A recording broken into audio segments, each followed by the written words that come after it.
Now, next you have a pattern called multiple myeloma. Okay?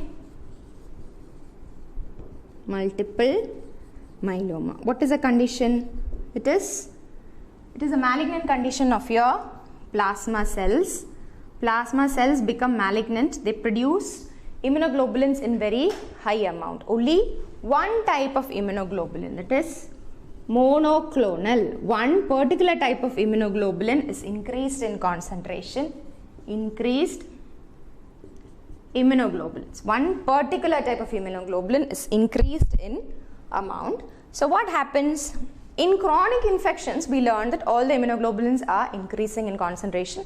So they got distributed evenly through your gamma band. But in this case, it is a monoclonal increase in immunoglobulin. It's only one particular type of immunoglobulin which will get deposited in your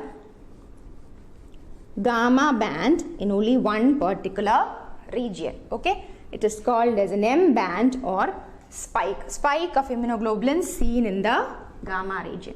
Between the beta and the gamma band, you will see an M band in case of multiple myeloma. So your albumin normal band is there, a thick, heavily shaded region. Also in case of multiple myeloma, in the negative region also, you will have a very darkly stained band, which is referred to as the M band or myeloma band, monoclonal M band. Okay. So this is how you should differentiate. You will be given, I told you, you will be having this for your spotters exam. So you will be asked to differentiate between these two slides. What is the difference between a normal and multiple myeloma slide?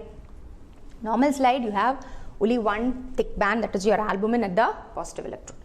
But in this case, there are two thick bands. One is your normal albumin band.